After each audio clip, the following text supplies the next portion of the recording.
कल्पना कीजिए कि आप एक बहुत गहरी नींद में हैं। आप सपना देख रहे हैं कि आप किसी अंधेरे जंगल में भटक रहे हैं, जहां चारों तरफ कांटे हैं, डर है और बेचैनी है। आप उस सपने में ही रास्ता ढूंढने की कोशिश कर रहे हैं, लेकिन आपको समझ नहीं आ रहा कि बाहर कैसे निकलें। तभी बहुत दूर से एक मीठी जानी-पहचानी आवाज आती है जो कहती है, "जागो बच्चे जागो। यह सिर्फ एक सपना है, तुम्हारी असली दुनिया तो बहुत सुंदर और सुखदाई है।" वह आवाज किसी और की नहीं, बल्कि हमारे परमपिता परमात्मा, ज्ञान के सागर शिव बाबा की है, जो इस कलयुगी नींद और मोह माया के जाल से हमें जगाने आए हैं। 6 अगस्त 2026 की इस बेहद मधुर, गहरी और कल्याणकारी मुरली में शिव बाबा ने हमें 10 ऐसे अनमोल सूत्र दिए हैं, जिनसे हम अपनी आत्मा को जगाकर पुरानी दुनिया की बीमारियों से बचकर एक नई सुखदाई दुनिया, स्वर्ग का वर्षा पा सकते हैं। आइए, आज हम इन 10 मोतियों को बहुत ही शांति, एकाग्रता और गहराई के साथ समझते हैं। पहला बिंदु, ज्ञान डांस और नई दुनिया की नई बातें। दुनिया के लोग शारीरिक रूप से बहुत नाचते गाते हैं। भक्ति मार्ग में भी लोग भगवान को खुश करने के लिए ढोल नगाड़ों पर फेरे लगाते हैं और तरह-तरह के डांस करते हैं। लेकिन शिव बाबा कहते हैं कि वह सब जिस्मानी मेहनत है, जिसमें कर्मेंद्रियां बहुत थक जाती हैं। हमारी यह ईश्वरीय पढ़ाई बिल्कुल अलग है। यहाँ हमें कोई शारीरिक डांस नहीं करना है, बल्कि हमारा ज्ञान डांस होता है। यह ज्ञान डांस क्या है? जब हमारी बुद्धि में यह समझ आ जाती है कि यह सृष्टि का चक्र कैसे घूमता है, हम आत्माएं कहाँ से आई हैं और अब वापस कहाँ जाना है, तो हमारी आत्मा अंदर ही अंदर खुशी से नाचने लगती है।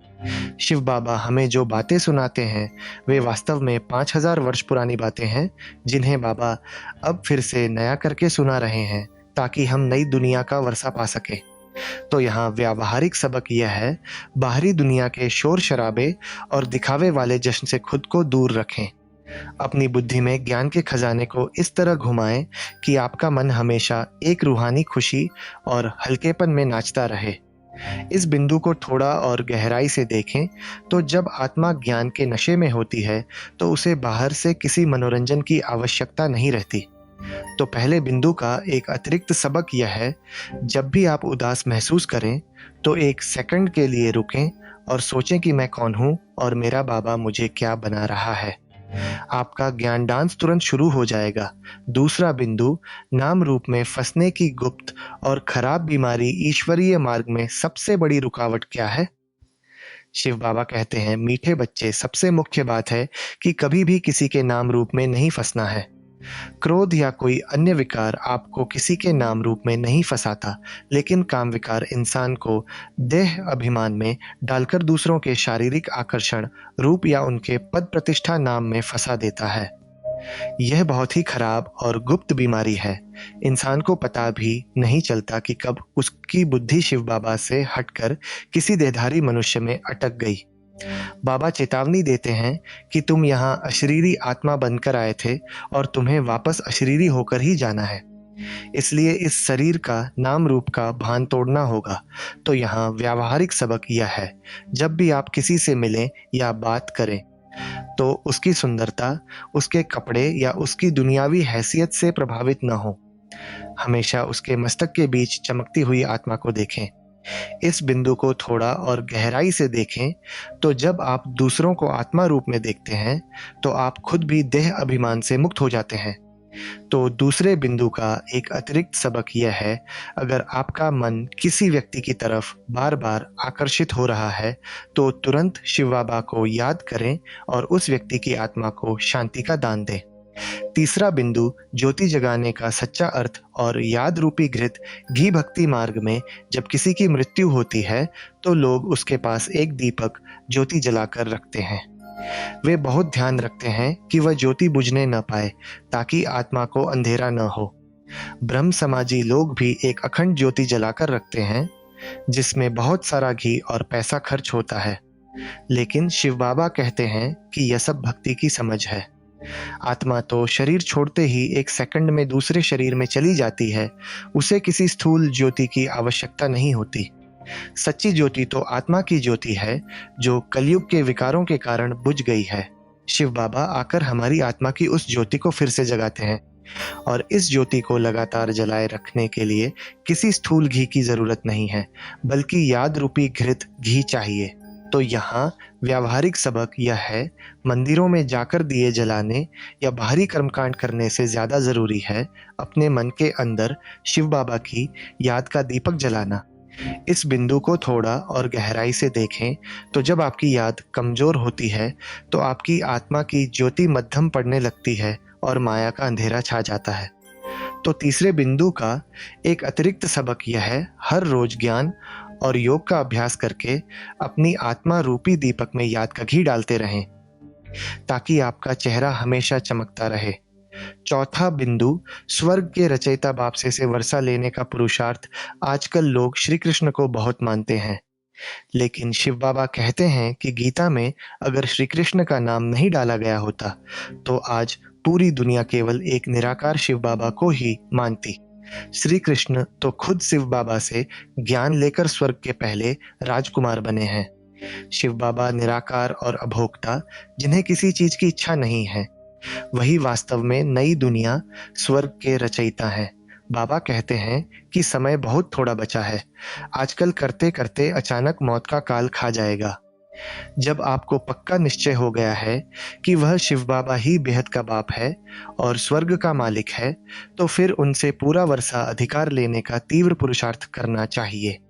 तो यहाँ व्यावहारिक सबक यह है, अपनी रूहानी पढ़ाई और योग को कल पर मत टालें।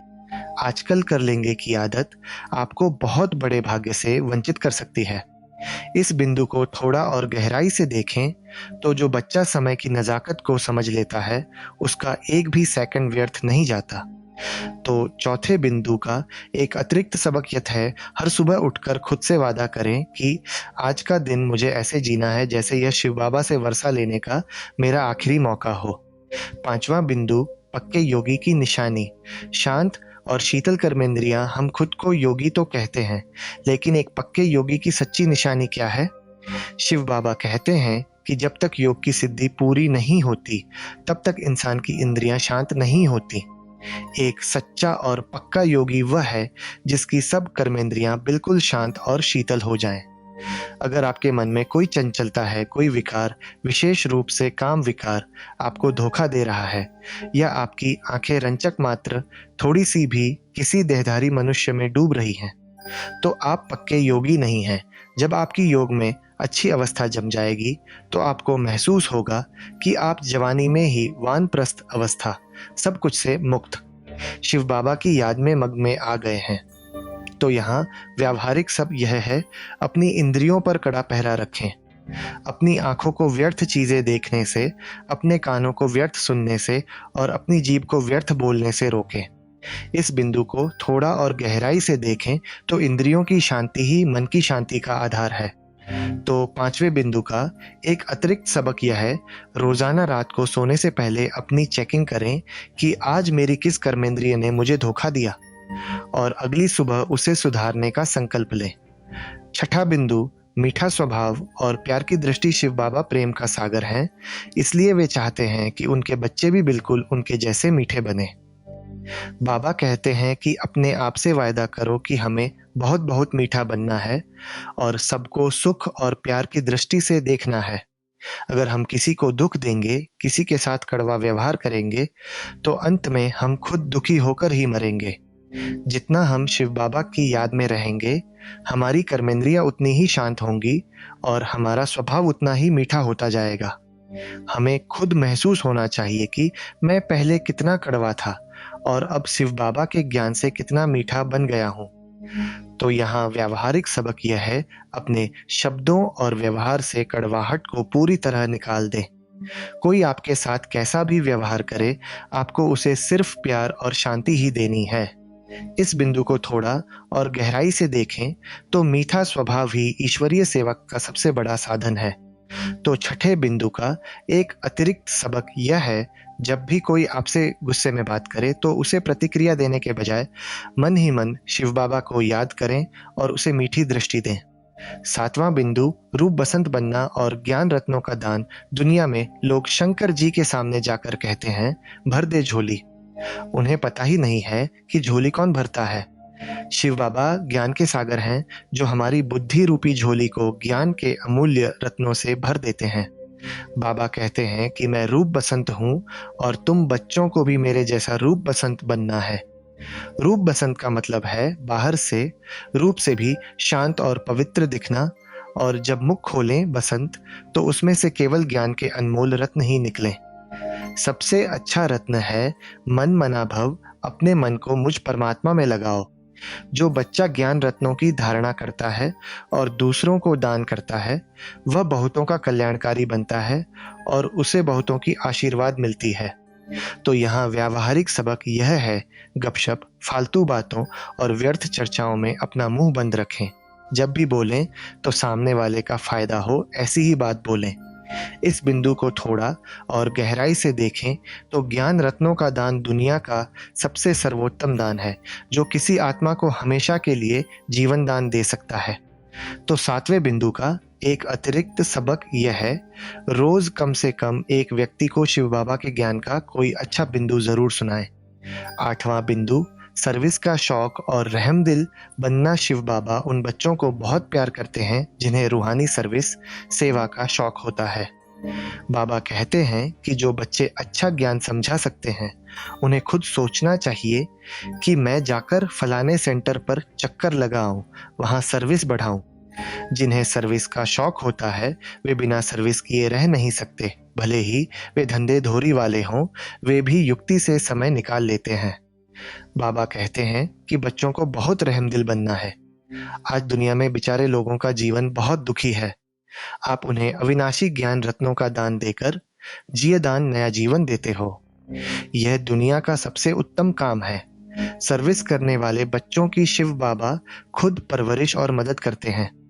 तो यहाँ व्यावहारिक सबक यह है, अपने समय और ज्ञान को सिर्फ अपने स्वार्थ के लिए इस्तेमाल न करें। समाज में जो लोग दुखी या भटके हुए हैं, उन पर रहम करें और उन्हें रास्ता दिखाएं। इस बिंदु को थोड़ा और गहराई से देखें।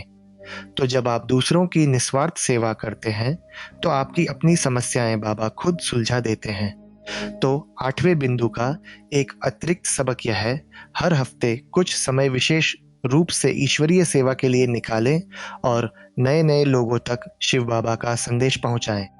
9वां बिंदु, योग की भारी महिमा और निर्गुण का अर्थ। दुनिया में बहुत से योग आश्रम हैं, जहां लोग शरीर को स्वस्थ रखने के लिए जिस्मानी हठयोग करते हैं, लेकिन शिव बाबा हमें राजयोग सिखाते हैं, जिससे हमारा बेड़ा हमेशा के लिए पार हो जाता है। राजयोग में मूल बात है याद की। आपको यह चेक करना है कि कहीं आपका मन विकारों की तरफ तो नहीं जा रहा है। विकार में गिरने से आत्मा कौड़ी जैसी पतित बन जाती है। भक्ति में लोग गाते हैं कि मुझ निर्गुण हारे में कोई गुण नहीं, लेकिन वे इसका अर्थ नहीं समझते। बाबा कहते हैं कि जिस बालक में कोई गुण ही नहीं है, वह मंडली क्या कर सकेगी। बाबा हमें एक मत देकर सर्वगुण संपन्न बना रहे हैं। हमारी मनसा, सोच, वाचा, बोल और कर्म पूरी तरह पवित्र होनी चाहिए, बिल्कुल कमल के फूल के समान। तो यहाँ व्यावहारिक सबक यह है, अपने राजयोग को सिर्फ सुबह शाम बैठने तक सीमित न रखें। चलते फिरते काम करते हुए अपने मन को शिव बाबा से जोड़े रखें। इस बिंदु को थोड़ा और गहराई से देखें तो जो आत्मा कमल के फूल की तरह दुनिया के बीच रहते हुए भी न्यारी रहती है, वही सच्ची योगी है। तो 9वें बिंदु का एक अतिरिक्त सबक यह है, रोजाना रात को चेक करें कि आज मैंने अपने अंदर से कौन सा अवगुण निकाला और कौन सा नया गुण धारण किया। 10वां बिंदु, संपूर्ण समर्पण और स्मृति से पवित्रता, वरदान और इशारे। आज के वरदान में शिव बाबा ने संपूर्ण समर्पण का बहुत ही गहरा अर्थ समझाया है। संपूर्ण समर्पण उसे कहते हैं जिसके संकल्प सोच में भी बॉडी कॉन्शियसनेस, देह अभिमान न हो। मैं फलानी हूँ, मैं इतनी होशियार हूँ, मैं बहुत अच्छी हूँ, यह संकल्प भी शिव बाबा पर अर्पण कर देना ही सच्चा समर्पण है। जो ऐसे संपूर्ण समर्पित होते हैं, वे सर्वगुण संपन्न बन जाते हैं और हमेशा विजयी रहते हैं। अव्यक्त इशारों में बाबा ने पवित्रता का मूल कारण बताया है, स्मृति, याद। जब आपको यह स्मृति रहती है कि सामने वाली आत्मा एक देवी या पावन स्वरूप है, तो आपकी दृष्टि और वृत्ति स्वतः पवित्र हो जाती है। लेकिन जब यह स्मृति आती है कि यह एक स्त्री या पुरुष है, तो वह देहभान अपवित्रता की तरफ खींच लेता है। तो यहाँ व्यावहारिक सबक यह है, अपने मन से मैं और मेरा का भाव पूरी तरह से निकाल दें। सब कुछ शिव बाबा का है, यह मानकर जिएं। इस बिंदु को थोड़ा और गहराई से देखें तो सही स्मृति ही सही दृष्टि बनाती है। तो 10वें बिंदु का एक अतिरिक्त सबक यह है, जब भी किसी से मिलें तो सबसे पहले अपने मन में दोहराएं, यह एक पवित्र चमकती हुई आत्मा है। इससे आपके अंदर कभी देह अभिमान नहीं आएगा। तो आज की इस बेहद पावन, सुखदायी और प्रेरणादायक चर्चा में हमने शिव बाबा की 6 अगस्त की मुरली के 10 सबसे अनमोल रत्नों को गहराई से समझा है। हमने जाना कि कैसे जिस्मानी डांस को छोड़कर ज्ञान डांस करना है और किसी भी देहधारी के नाम रूप में फंसने की गुप्त बीमारी से खुद को बचाना है। हमने समझा कि सच्ची ज्योति याद के घृत से जलती है और हमें स्वर्ग के रचयिता बाप से पूरा वर्षा लेने का तीव्र पुरुषार्थ करना है। हमने पक्के योगी की निशानी जानी कि उसकी कर्मेंद्रियां पूरी तरह शांत और शीतल होती हैं। हमने रूप बसंत बनकर, अपना स्वभाव मीठा बनाकर दूसरों को ज्ञान रत्नों का दान देने और रहमदिल बनकर सर्विस करने का पक्का संकल्प लिया। हमने हठयोग और राजयोग का अंतर समझा, निर्गुण से गुणवान बनने का लक्ष्य रखा और कमल के फूल के समान न्यारे बनने का अभ्यास किया। और अंत में हमने देहभान का भी समर्पण करके संपूर्ण समर्पण का वरदान पाया और अपनी स्मृति को देवी स्वरूप बनाकर 100% पवित्र रहने का दृढ़ संकल्प लिया। यह ज्ञान केवल सुनने या दूसरों को सुनाने के लिए नहीं है। अगर हम इसे सुनकर भी किसी के नाम रूप में फंसे रहे या कड़वा बोलते रहे, तो हम स्वर्ग के उस ऊंचे पद से वंचित रह जाएंगे। इसलिए आज इन 10 बिंदुओं में से केवल एक बिंदु को चुन लीजिए, चाहे वह किसी के नाम रूप में न फंसने की कड़ी प्रतिज्ञा हो, चाहे अपने स्वभाव को शहद जैसा मीठा बनाने का संकल्प हो, या फिर चलते फिरते ज्ञान का डांस करने का अभ्यास हो। बस एक बात को पकड़ लीजिए और आज पूरे दिन अपनी दिनचर्या में उसे पूरे प्यार और कड़ाई से लागू कीजिए। अगर आपको जीवन को एक नया आध्यात्मिक मोड़ देने वाली यह विस्तृत और शांतिपूर्ण चर्चा पसंद आई हो, तो इस वीडियो को लाइक जरूर करें। कमेंट सेक्शन में हमें लिखकर बताएं कि आज का कौन सा बिंदु आपके दिल को सबसे ज़्यादा छू गया और जिसे आप आज अपने जीवन में उतारने वाले हैं। अपने बीके भाई बहनों और परिवार के साथ इसे ज़रूर शेयर करें, ताकि ज्ञान की यह पावन रोशनी हर आत्मा तक पहुंच सके। हमारे चैनल को सब्सक्राइब करके बेल आइकन दबाना न भूलें, ताकि रोजाना की यह रूहानी प्रेरणा सबसे पहले आप तक पहुंचे। ओम शांति।